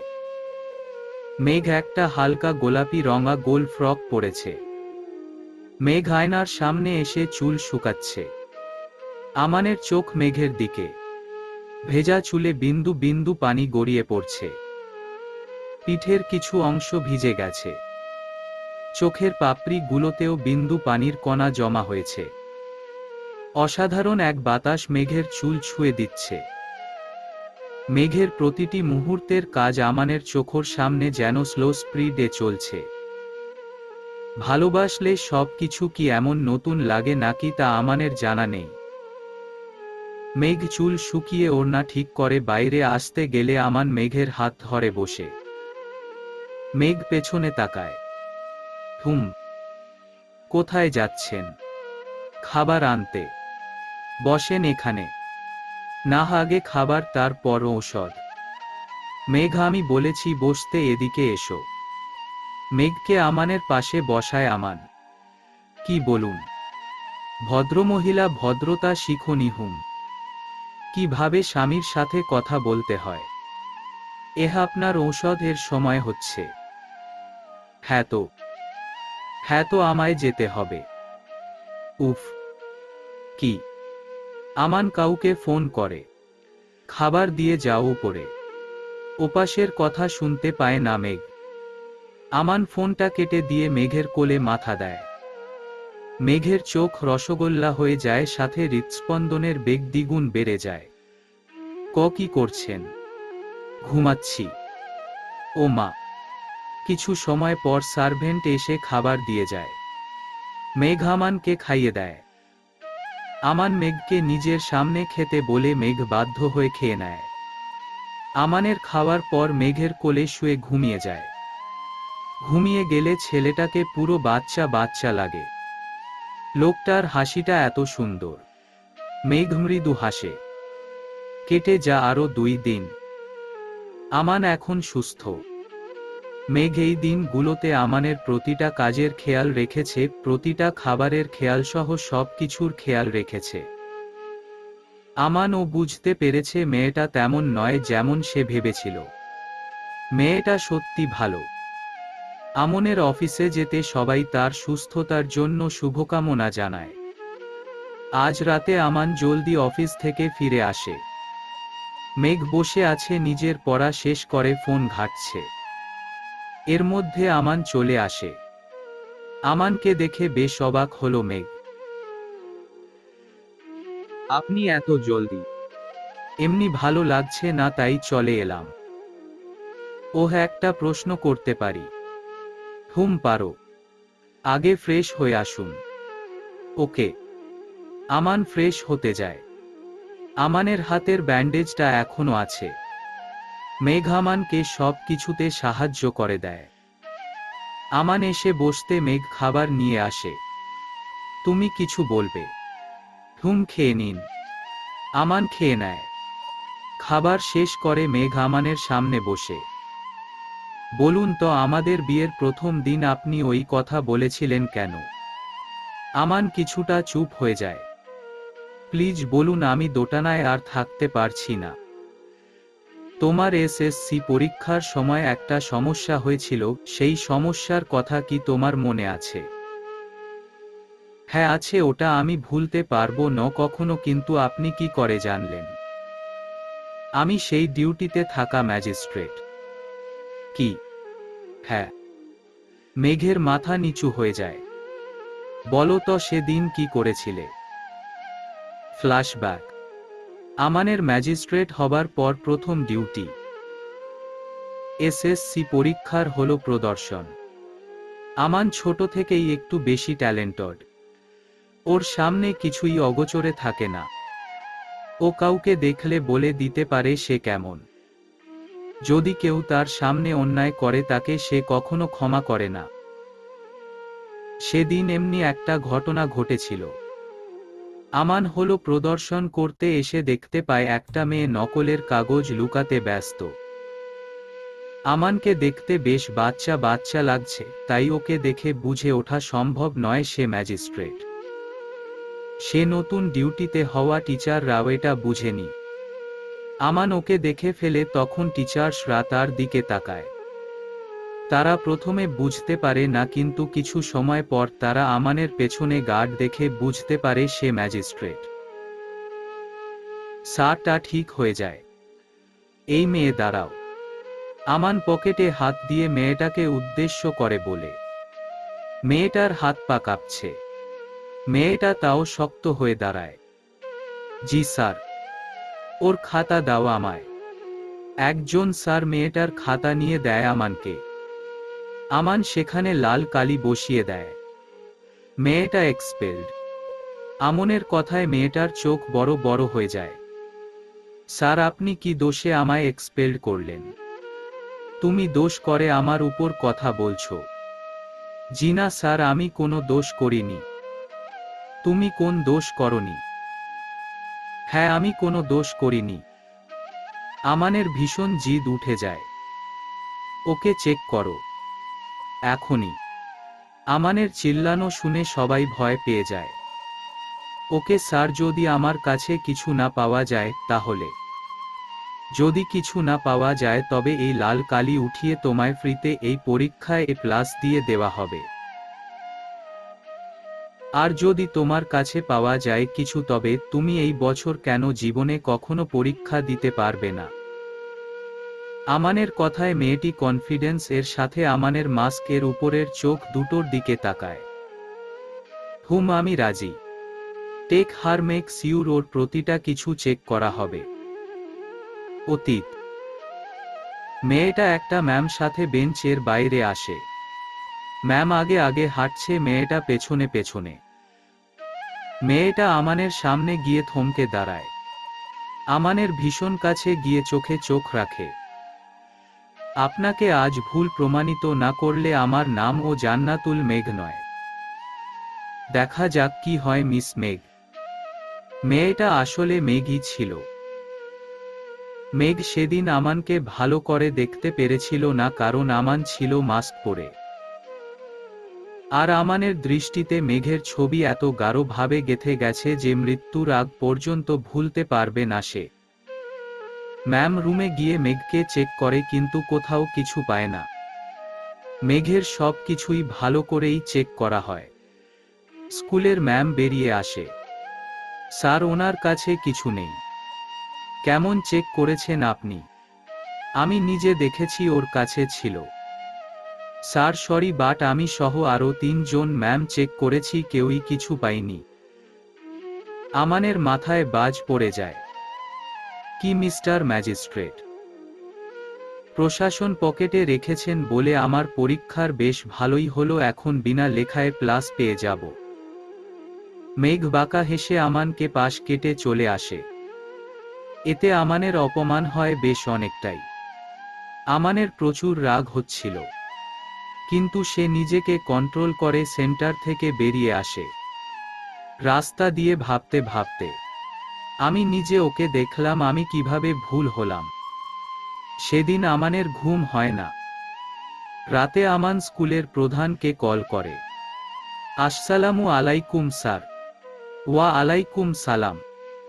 আপনাদের স্কুলে কি সিসিটিভি আছে? জি স্যার আছে, সবগুলো রুমেই আছে। ওহ, আমি তো আগে জানতাম না। কেন স্যার, কোনো সমস্যা? না আসলে আমার একটা ফেভার করবেন। জি স্যার, অবশ্যই। আজ 3 ঘন্টা পরীক্ষার সিসিটিভি ফুটেজ চাই আমার। পুরোটা। স্যার, কত নাম্বার রুমের? 203 নাম্বার রুমের। জি স্যার, ঠিক আছে। কিছুক্ষণের মাঝেই প্রধান শিক্ষক আমানকে ফুটেজ সেন্ড করে। আমান খেয়াল করে পুরোটা দেখে। তখন যা হয়েছিল, মেঘের বেস্ট ফ্রেন্ড লিয়া মেঘকে ডাকে, তার সিট মেঘের পেছনেই ছিল। কি দোস্ত এটা লুকিয়ে দে প্লিজ, একটু পর ম্যাজিস্ট্রেট আসবে, তারপর কি হবে আমি ধরা খেয়ে যাব। লিয়া তুই এগুলো কি করে কি? সরি মেঘ, প্লিজ দোস্ত হেল্প প্লিজ। তুই তো জানিস আমার বিয়ে হয়ে গেছে, আমার স্বামী যদি জানে আমি এটা করেছি ও আমায় মেরাই ফেলবে আর ছেড়ে দিবে আমায়। লিয়া কিন্তু দোস্ত প্লিজ। লিয়া কেঁদেই দিছে। মেঘ সেটা নিয়ে লুকায়। সবই দৃশ্যমান। এখন কথা হলো নকলটা ছিল গেলটা কোথায়? আমান আরো ধ্যান সহকারে দেখতে শুরু করে। আমান যা দেখেছে তা সত্যি। মেঘ যখন আমানের কাছে গিয়ে কথাগুলো বলে, আজ আপনাকে ভুল প্রমাণিত না করলে আমার নামও জান্নাতুল মেঘ না, তখনই মেঘ ওই কাগজটা আমানের পকেটে ঢুকিয়ে রাখে। আমানের চোখ কপালে উঠে যায়। আমান নিজের পরে থাকা কোটের পকেট চেক করে আর কাগজটা পেয়ে যায়। কি সাংঘাতিক এই মেয়েটা! আমানের ভীষণ রাগ হয়। আজ এই প্রথম তোমার জন্য আমি হ্যারাজ হলাম। অপেক্ষা করো, তোমায় আমি ছাড়ছি না। আমানের পয়েন্ট ছিল, মেঘ অন্যায় করেনি, কিন্তু অন্যায়কে প্রশ্রয় দিয়েছে, এটার জন্যই রাগ হয়েছিল। এবার আসি বর্তমানে। আমান সবটা বলে, আসলে অনেক জিদ বসে গেছিল, তাই আমি সত্যি ভীষণ বাজে কাজটা করে ফেলেছি। আমার বোঝা উচিত ছিল যে অন্যায় তুমি করোইনি, সেদিন সেটার শাস্তি পেতে হতো তোমায়। ছোট থেকে কখনো নিচু হতে শিখিনি তো, তাই তোমার করা অপমানটা গেঁথে ছিল মনে। আমানের কথায় মেঘের কাছে সব পরিষ্কার হয়ে যায়। মেঘ মাথা নিচু করে বসে আছে। সত্যি তো, সেদিন লোকটাকে অপমানই করা হয়েছিল এক প্রকার। সরি, মেঘ বলল। তুমি সরি বলো না, সরি আমার বলা উচিত। তোমার জীবনটাই উল্টো পাল্টা করে দিলাম। আপনি কি আমায় সত্যি পছন্দ করেন না? আমান চুপ হয়ে থাকে, কোন কথা নেই তার মুখে। শুধুমাত্র এই জন্য আমায় বিয়ে করলেন যে আমায় কষ্ট দিতে পারবেন? আমান তখনও চুপ। নীরবতা সম্মতির লক্ষণ জানেন কি? আমান মেঘের দিকে তাকায়। সমস্যা নেই, যাকে ভালোবাসা যায় না তার সাথে আর যাই হোক সংসার করা যায় না। আর সেখানে ভালোবাসা তো দূরে থাক, আপনি তো পছন্দই করেন না আমায়। আমাদের তো ডিভোর্স আগে থেকেই হওয়া ছিল, তাই না? আমি চলে যাচ্ছি। ভালো থাকবেন, আপনার ঔষধগুলো মাকে বলে দিয়েন। এখন তো রাত, আমি একটা মেয়ে, আমার পক্ষে তো যাওয়া সম্ভব না এখন। পছন্দ মতো কাউকে বিয়ে করে নিয়েন। আমার অস্তিত্ব আপনার জীবনে আর থাকবে না। চিন্তা করবেন না, আমার মা বাবাকে আমি বলবো আমি নিজেই তাকে ছেড়ে এসেছি, এই বয়সে সংসার আমার জন্য না। মেঘের গলা আটকে আসছে কথাগুলো বলতে গিয়ে, কিন্তু বলতে হচ্ছে, একটা ছেলেকে আটকে রেখে তো লাভ নেই নিজের জন্য। মেঘ উল্টো পাশে শুয়ে অঝরে নিঃশব্দে কাঁদতে থাকে। আমানের বুকে কেউ পাথর বেঁধে দিয়েছে এমন মনে হচ্ছে তার। কিন্তু হয়তো এটাই এখন ভালো হবে মেঘের জন্য। শুধু ভালো লাগে না, ভীষণ ভালো ও বসি মেঘ, কিন্তু আমার সাথে তোমায়ও সেই একই রিস্কে ফেলতে চাই না আমি।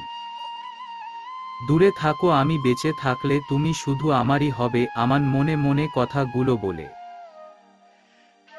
চোখ বন্ধ করে নেয়। সেদিন দুজনের ঘুম হয় না।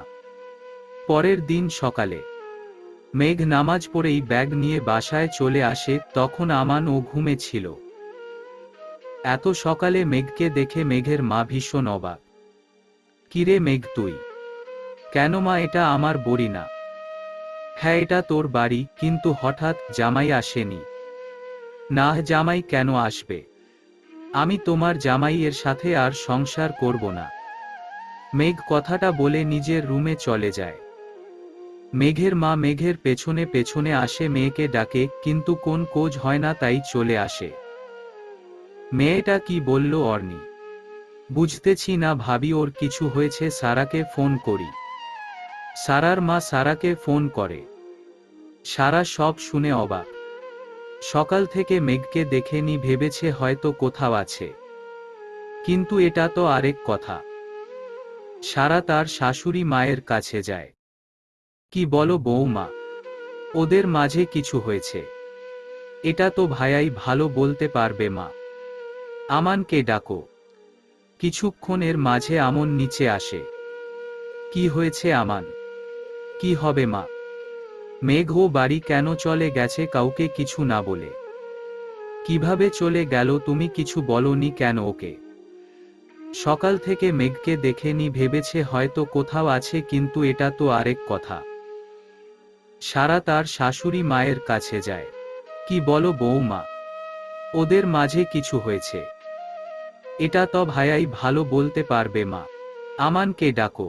কিছুক্ষণের মাঝে আমন নিচে আসে। কি হয়েছে আমান? কি হবে মা? মেঘ ও বাড়ি কেন চলে গেছে কাউকে কিছু না বলে? কিভাবে চলে গেল তুমি কিছু বলনি কেন ওকে? মা এটা ওর চয়েস। ও চায় না সংসার করতে, তুমি বা আমি বাধ্য তো করতে পারি না। আমান, আমি তোমায় ভালো করে চিনি, তুমি মেয়েটাকে কিছু বলেছ। এখন যখন বুঝে গেছো তখন আমার তো আর কিছু বলার নেই। তুমি প্লিজ এটা নিয়ে কথা বাড়িও না। যদি প্রকৃতি কখনো চায় তবে আমরা আবার এক হব। আমান কিছু না খেয়েই বেরিয়ে যায়। অনিলা বেগম কিছু না বলে সোফায় বসে পড়ে।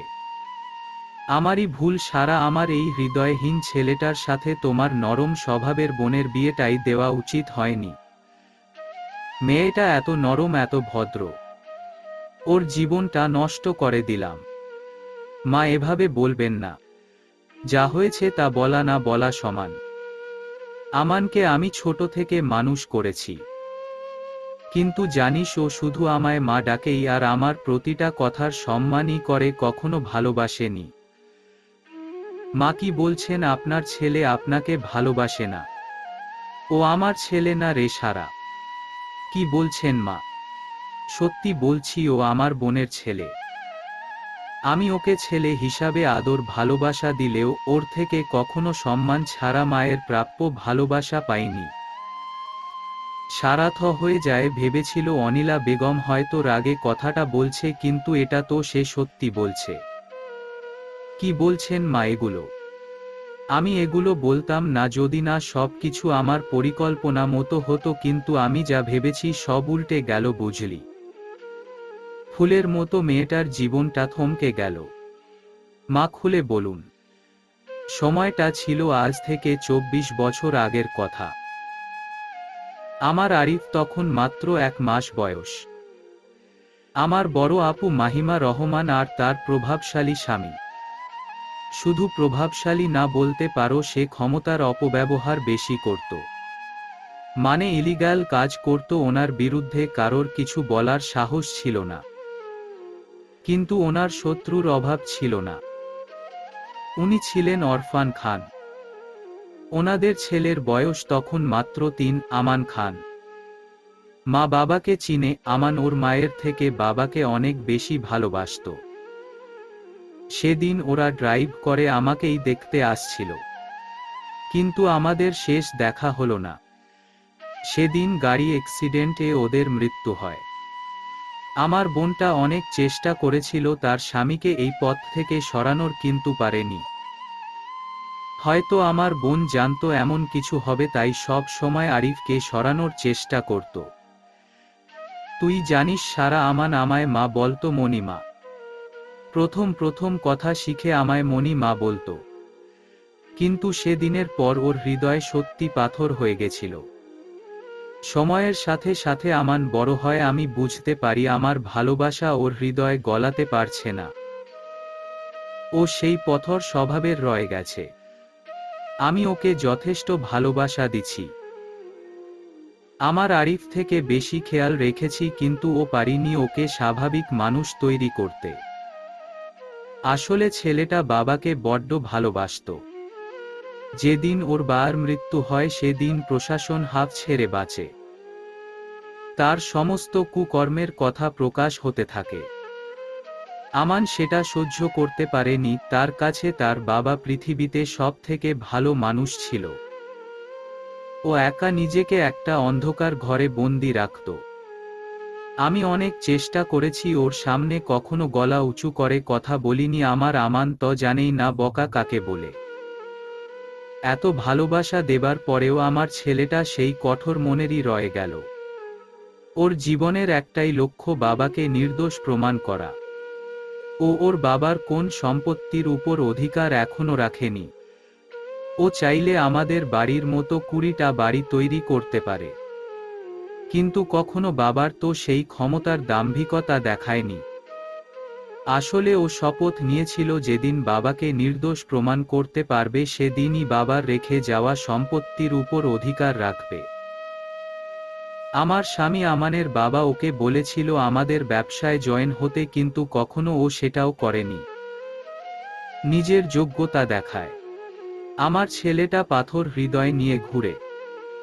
ভেবেছিলাম একটা নরম স্বভাবের মেয়েকে ওর সাথে বিয়ে দিলে ও সব ভুলে যাবে। কিন্তু না, আমি ভুল। ও তো আমার মেয়েটার জীবনটাই বরবাদ করে দিল। হ্যাঁ, এটা সত্যি। আমান জানতো না ওর সাথে কার বিয়ে হবে। বিয়েটা আমানের মাই ঠিক করে। বিয়ে করার কোনো ইচ্ছে তার ছিল না। আমান মেঘকে মিথ্যা বলেছে, কোনো প্রতিশোধের জন্য না।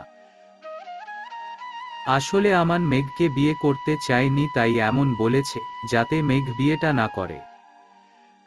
কিন্তু যখন মনের মাঝে ওর জন্য ভালোবাসা বাসা বাঁধল, তখন মেয়েটাকে সত্যি ঘটনার উপর মিথ্যা বলে নিজের জীবন থেকে বের করে দিল।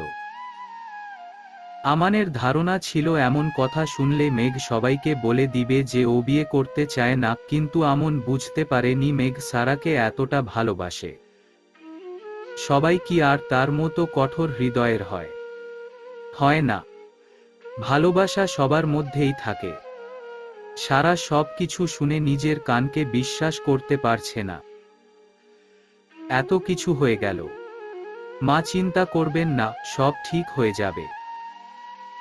সারা শাশুড়িকে খাইয়ে ঔষধ দিয়ে রুমে দিয়ে আসে।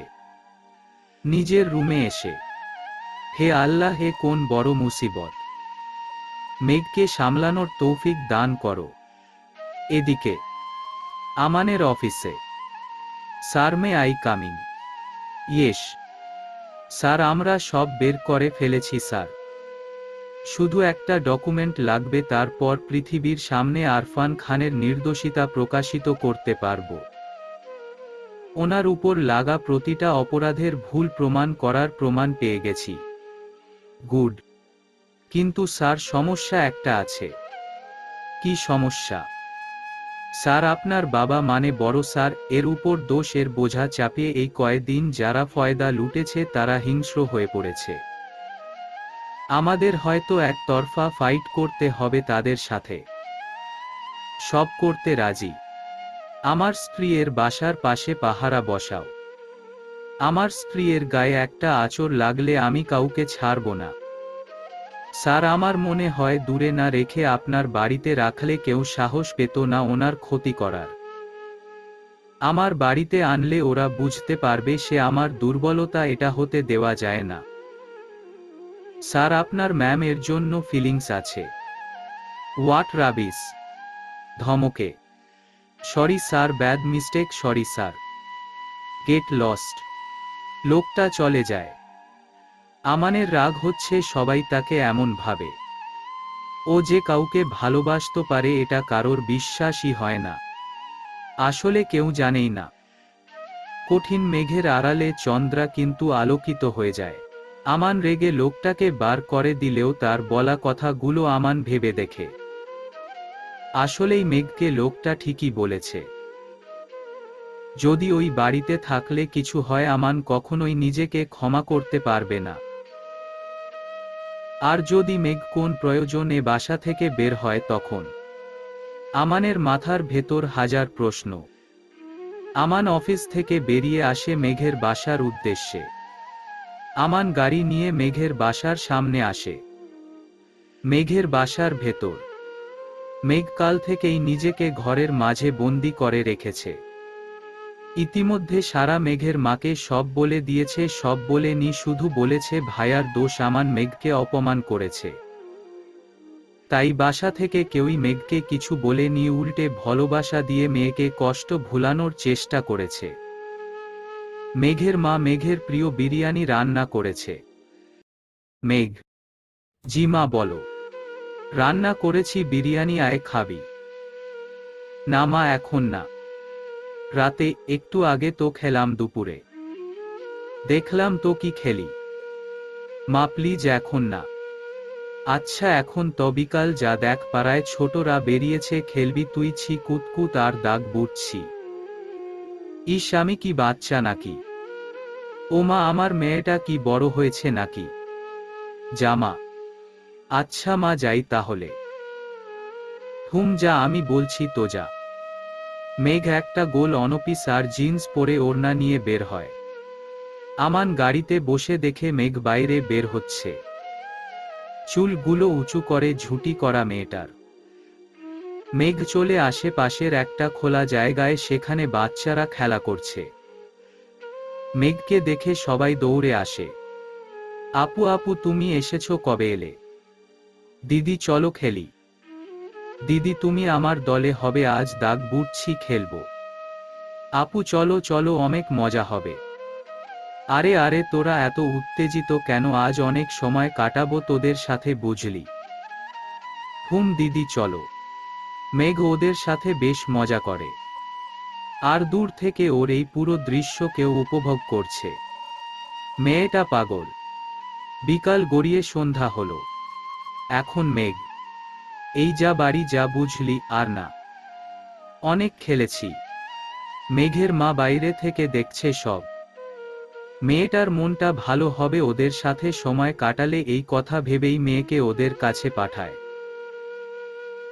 সারা মেঘ বিকাল সময়টা ছুটি পেলে এদের সাথেই সময় কাটাতো। মেঘ বাসায় চলে আসে, কিন্তু হঠাৎ মেঘের মনে হয় কেউ ওকে দেখছে। মেঘ পেছনে ফিরতে আমান গাড়ির কাঁচ লাগিয়ে দেয়। মেঘ চোখ সরিয়ে বাসায় চলে আসে। আমান বাসায় চলে আসে। মেঘের কথা কোনো মতে মাথা থেকে নামাতে পারছে না। ভালোবাসা কি এমন হয়? সত্যি এমন হয়? আমান গোসল করে আসে। আমানের মা সারার হাতে খাবার পাঠায়। ভাইয়া আসবো? হ্যাঁ এসো। ভাইয়া আপনার খাবার। মা রেগে আছে তাই না? হ্যাঁ না মানে আসলে। তুমি যাও। জি ভাইয়া। একটা কথা বলবো। হ্যাঁ বলো। মেঘ কখনো প্রেম করেনি, কারণ ও সব সময় চেয়েছে যে কেউ ওকে ভীষণ ভালোবাসুক। আর সেই সম্পর্কটাতে যেন কোনো বাধা না আসে। ওর স্বপ্নগুলো হয়তো সব আপনাকে নিয়েই ছিল। আপনার সাথে বিয়ের কথা হবার পরে মেঘ আমায় বলেছিল ওর সব স্বপ্নের কথা। আপনি সব ভেঙে দিয়েন না। মানে ওকে একটু ভালোবাসা দিন, দেখবেন ও তার 10 গুণ ফেরত দিবে। আশা করি আমার কথা বুঝতে পেরেছেন। আসি। সারা চলে যায়। আমান ভেঙে পড়ে। ভীষণ কষ্ট হচ্ছে এটা ভেবে যে সবাই তাকে হার্টলেস ভাবে। সবই শেষ হয়ে যাচ্ছে। আসলে এত বছর পর এসে আমানের রিয়েলাইজ হচ্ছে সে তার মাকে ভালোবাসে। হ্যাঁ, সে তার মাকে ভালোবাসে, সে তার স্ত্রীকেও ভালোবাসে। সেও ভালোবাসতে পারে। যখন আমানের বাবা মারা গেছিল তখন আমনের বয়স ছিল মাত্র 3 বছর। বাবার ঘাড়ে আর মায়ের আদরে দুষ্টু মিষ্টি আমান তখন বাবা মাকে ভীষণ ভালোবাসে। ফ্ল্যাশব্যাক। এই যে আমার আমান সোনাটা, কই রে? পাপা এসে গেছে, পাপা এসে গেছে। ছোট্ট আমান দৌড়ে আমানের বাবার কোলে উঠে। কি করছিল আমার বাবাটা? আম্মু বলেছে পাপা এলে ছোট ভাইকে দেখতে যাব। তাই? তুমি কি এক্সাইটেড বাবা? হ্যাঁ বাবা, আমি ভীষণ এক্সাইটেড। আচ্ছা চলো তাহলে যাওয়া যাক। আম্মু আম্মু রেডি হও, পাপা যাব দেখতে আমরা ছোট ভাইকে। হ্যাঁ বাবা, আসছি। হ্যাঁ আমানের আম্মু এসো, আমরা গাড়িতে উঠছি। ওকে। আমান বাবার সাথে গাড়িতে উঠে প্রায় 5-6 মিনিট পর চলে আসে আমানের মা। ওরা 3 জন রওনা হয়। কিছু সময়ের মধ্যে আমানের বাবা খেয়াল করে কেউ তার পেছনে আসছে, কেউ তাদের ফলো করছে। সময় কাটতে কাটতে হঠাৎ পেছনে থেকে ধাক্কা খায় গাড়িটা। আমানের বাবা আমানকে জড়িয়ে ধরে রেখেছিল। তখন গাড়িটা উল্টে যায়, তখন আমানের বাবার মাথা গিয়ে লাগে আর আমান তার বাহুডোরে থাকে, যার জন্য আমান বেঁচে যায়। তার বাবা এতই ভালোবাসতো যে নিজের জীবনের শেষটুকু দিয়ে বাচ্চাকে বাঁচিয়ে দিয়ে গেল। সেদিন আমানের খালা অর্থাৎ অনিলা বেগম এসেছিল আমানকে নিতে। আমান পাথর হয়ে গেছিল, ওর ভেতরে কোন কান্না ছিল না। অতি দুঃখে সে পাথর হয়ে গেছিল, কোন রকম অনুভূতি কাজ করছিল না। সেদিনের পর সে দেখতে পায় সব টিভি চ্যানেলে তার সেই বাবা সম্পর্কে বাজে বাজে খবর। ছোট্ট আমানকে সবাই লেগপুল করা শুরু করে। সেখান থেকে অনিলা বেগমই বের করেছে। বর্তমান আমান মেঘের একটা শাড়ি ধরে কান্নায় ভেঙে পড়েছে। একটা কঠোর মনোভাবের ছেলেটা আজ কান্নায় ভেঙে পড়েছে। আমান আগেও এভাবে কেঁদেছে যখন বাবাকে খুব মনে পড়ত, তখন ভীষণ কষ্ট হতো বাবার জন্য। যে কোনো বাচ্চাই কষ্ট হবে যখন যে বাবা প্রাণ দিয়ে বাঁচিয়ে গেছে তাকে সে বাবার সম্পর্কে বাজে কথা শুনতে। সত্যি আমান ভেতর ভেতর ডিপ্রেশনে ভুগেছে। অন্তরের রোগ সব থেকে বড় রোগ। আর এই সময়ে কেউই নেই, তার স্ত্রী, মা, ভাই বা বোন নেই, কেউই নেই। একটা মানুষ কত কষ্টের পরে নিজেকে পাথরে পরিণত করতে পারে তা হয়তো কারোর ধারণা নেই। আমরা হয়তো তার কষ্টটা ফিল করতে পারি না, কিন্তু তার কষ্ট ভাগ করে তাকে সান্ত্বনা দিতে পারি। পরের দিন সকালের সূর্য উঁকি দিতে মেঘের ঘুম ভেঙে যায়। কাল সারার ঘুম হয়নি, কেন জানি না, মনটা ভীষণ বিষণ্ণ ছিল। ধোঁয়াশা, যেন কোন রং নেই, শুধুই ছাই রঙের বসত। ভালো লাগার তো কোনো দিকই নেই। কেন এত কষ্ট হচ্ছিল তা মেঘের জানা নেই, কিন্তু হচ্ছিল কষ্ট, ভীষণ কষ্ট। মেঘ সকালের কাজ কর্ম সেরে নামাজ আদায় করে নেয়। দুপুর 1টায় মেঘ একটু সংবাদ নিয়ে বসে। টিভিতে শিরোনাম হয়েছে, আজ থেকে 20 বছর আগে মৃত মাফিয়া ডন মিস্টার খান এর উপর লাগা প্রতিটা অপবাদ মিথ্যা হিসাবে প্রমাণিত হল। তার ভালো কাজের মাসুলে প্রায় 100 পরিবার খাবার পেয়েছে প্রতিদিন। তাদের জীবন বদলে দিয়েছিল অরফান খান। সবার সামনে বেআইনি হিসাবে থাকলেও সে কখনো কোন বেআইনি কাজের সাথে নিজেকে জড়ায়নি। মানুষের ভালো করার জন্য ভেবেছে, মানুষকে ভালোবাসা শিখিয়েছে। আরফান খান এর সত্যিটা আজ 20 বছর বের হলো। তাও তার একমাত্র ছেলে আমান খানের জন্য আজ সে নির্দোষ প্রমাণিত হয়েছে। মেঘ সংবাদ দেখে দীর্ঘশ্বাস ফেলে বাসার ছাদে চলে আসে। মনে পড়ে যায় আমানের সাথে কাটানো কিছু মুহূর্তের কথা। ছেলেটার অবস্থা এতই খারাপ ছিল যে 15 দিন তো মেঘই খাইয়ে দিয়েছে। সবকিছুই করেছিল, তার প্রতিটি কাজে প্রতিটি মুহূর্ত সাহায্য করে কাছে ছিল। মেঘ জানে না কেন তার আত্মসম্মানে লাগেনি এমন একটা ছেলেকে সাহায্য করতে যে তাকে এতভাবে অপমান করেছে। কিন্তু মেঘ সবই করেছে কোনো কথা না বলে। মেঘ হঠাৎ কারোর ডাক শুনে মেঘ পেছনে তাকায়। পেছনের মানুষটাকে দেখে মেঘ চমকে উঠে। কি হয়েছে, তুই এখানে কেন? এমনি তোরে ছাড়া ভালো লাগে না। ইস, আমারে ছাড়া এখন থেকে থাকতে শিখ। আমি চলে যাব। কোথায়? বাইরে চলে যাব, সারা পড়ালেখা শুরু করে দিছি, স্কলারশিপ নেওয়ার চেষ্টা করছি। মেঘ কি বলিস? কারোর জন্য জীবনকে থামিয়ে রাখা কি খুব দরকার? আমারও জীবন আছে, আমারও বাঁচার অধিকার আছে, তাই না? কিন্তু মেঘ, কি বলবি বল? তুই এই ডিসিশন কবে নিলি? নিলাম, এই এখনই নিলাম। আমি তোর ভাসুরকে ডিভোর্স পেপার পাঠিয়ে দিব। মেঘ, বল। তুই কি বলবি সারা? কিছু বলার আছে কি আদৌ? তুই কি খুশি হবি তাকে ডিভোর্স দিয়ে? আফটার অল আমারও বাঁচার অধিকার আছে, আমিও মানুষ।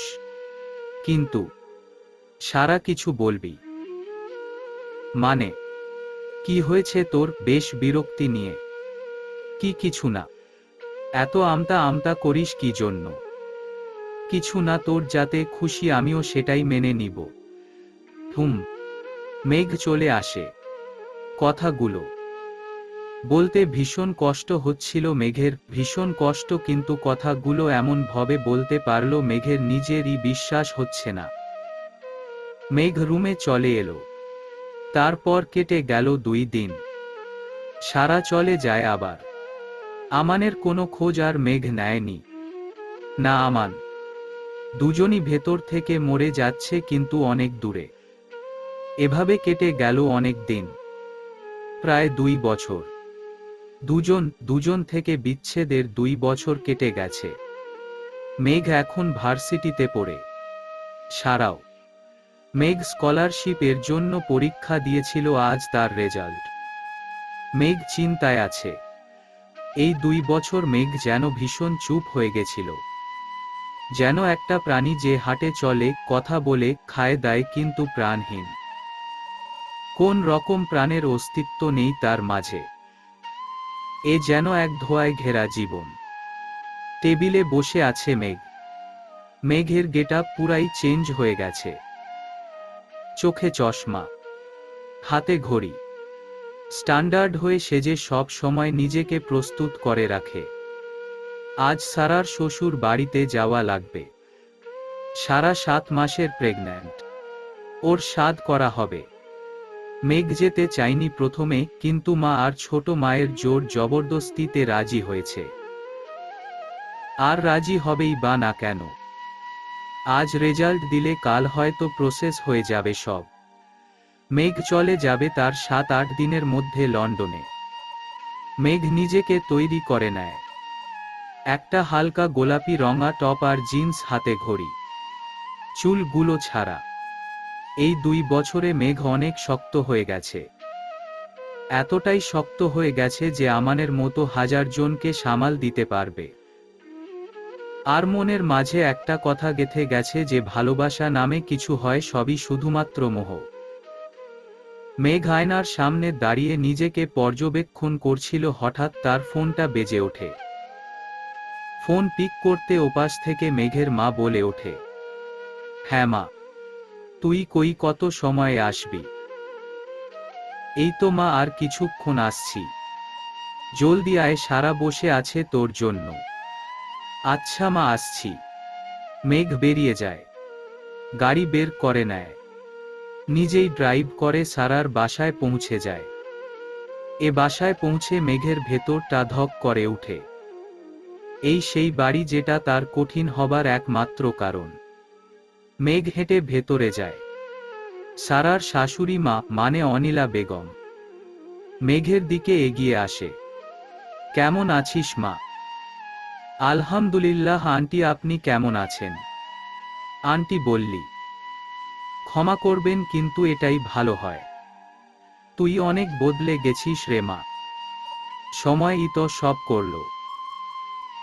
মেঘ, আন্টি সারা ডাকছে। মেঘ সারার কাছে চলে যায়। সারার বেবি বামে হাত দেয়। শুভকামনা অনেক। তুই নকি চলে যাবি ছলো দৃষ্টিতে। যাব তো, রেজাল্ট তো দিক। আমি জানি তুই চান্স পাবি। তাহলে তো ভালোই হয়। মেঘ, বল। তুই কি বল? তোর সাথে আমার কথা আছে। কি সম্পর্কে? তুই আবার প্রশ্ন করছিস কোন সম্পর্কে? তুই তো কখনো এমন ছিলি না মেঘ। তুই এমন বিহেভ করছিস কেন সারা? মেঘ, কারণ তুই ভুল করতে যাচ্ছিস, সেই জন্য। কিসের ভুল? তুই চল আমার সাথে। সারা মেঘকে টানতে টানতে নিয়ে আসে উপরে। সারার রুমে দরজা বন্ধ করে দেয়। কি হলো? তুই জানিস ভাইয়া কতটা কষ্টে আছে। কোন ভাইয়া? মেঘ সারা গোড়া থেকে সব খুলে বলে। আমানের সাথে এ পর্যন্ত যা যা হয়েছে সব কিছু বলে। মেঘের চোখের কোণে পানি চিকচিক করছে। কিন্তু সেদিন ভাইয়া তোকে নিতে গেছিল কারণ সব সমস্যা সেদিন সমাধান হয়ে গেছিল। তাহলে সেদিন কেন কিছু বলেনি? কারণ তোর আর আমার সব কথা শুনে নিয়েছিল ভাইয়া। সে যাকে এত ভালোবাসতো চায়নি সে তার থেকে দূরে চলে যাক। কিন্তু যদি সে ভালো থাকে তবে দূরেই থাকুক। আমি হাজারবার তোকে বলার চেষ্টা করেছি, তুই জানিস তুই কখনো আমার কথা শুনিসনি। ভাইয়া এতটা খারাপ অবস্থা আমি কখনো দেখিনি এর আগে। কাল রাতে ওনাকে অঝরে কাঁদতে দেখেছি তোর ছবি বুকে নিয়ে। মেঘের চোখ দিয়ে পানি ঝরছে। ও কোথায় এখন? নিজের রুমে আছে। মেঘ দৌড়ে যায় তার রুমে। রুমের দরজা খুলতেই দেখতে পায় আমান বসে আছে। আমান হঠাৎ মেঘকে দেখে চমকে যায়। মেঘ কিছু না বলে গিয়ে সোজা আমানকে জড়িয়ে ধরে। আমায় ক্ষমা করে দাও প্লিজ, আমায় ক্ষমা করে দাও। আমার ভুল হয়ে গেছে। তোমায় বুঝতে পারিনি আমি। জীবনের 2টা বছর পার করে দিলাম। তোমার এমন অবস্থা কখনো কল্পনা করিনি। আম সরি আমান। তুমি ফিরে এসেছো মেঘ, আমার মেঘ। তুমি ফিরে এসেছো? হ্যাঁ, ফিরে এসেছি। আমি আর কখনো তোমায় ছেড়ে যাব না আমান। হুম, কেঁদো না। আমায় ক্ষমা করে দাও। তুমি আমায়ও ক্ষমা করো। তোমার কোনো দোষ নেই। স্ত্রী হিসাবে আমার তোমায় বোঝা উচিত ছিল। আমার মেয়েকে শক্ত করে জড়িয়ে ধরে। মেয়েটাকে এত বেশি ভালোবাসে যে ওকে হারাতে পারবে না কখনো। 2 দিন পর 2 পরিবারের মতে আবার ওদের বিয়ে হয়। মেঘ আমানের জন্য বসে আছে সেই একই রুমে, যেখানে 2 বছর আগে বসেছিল সেই লাল বেনারসি পরে। আমান রুমে এসে নিজের ভালোবাসার মানুষটাকে দেখে হেসে দেয়। মেঘের কাছে গিয়ে ওকে কোলে তুলে নেয়। কি করছেন আপনি? ভালোবাসতে চাইছি তোমায়। মানে? মানে বলছি তোমাকে পরে। আমান মেঘকে নিয়ে একটু ব্যালকনিতে এসে চোখ বন্ধ করে কিছু একটা ভাবে। তারপর রুমে এনে খাটে শুইয়ে দেয় তাকে। অতঃপর একে অপরে হারিয়ে যায় মেঘের আড়ালে চন্দ্রালোকিত ভালোবাসার অতল গহ্বরে। সমাপ্তি। শ্রোতা বন্ধুরা, গল্পটি শুনে কেমন লাগলো অবশ্যই কমেন্ট করে জানিয়ে দিবেন। আর নতুন নতুন গল্প পেতে চ্যানেলটি সাবস্ক্রাইব করে আমাদের সাথেই থাকুন। গল্প শুনতে থাকুন আর গল্পকেন্দ্রিক জীবন গড়ে থাকুন।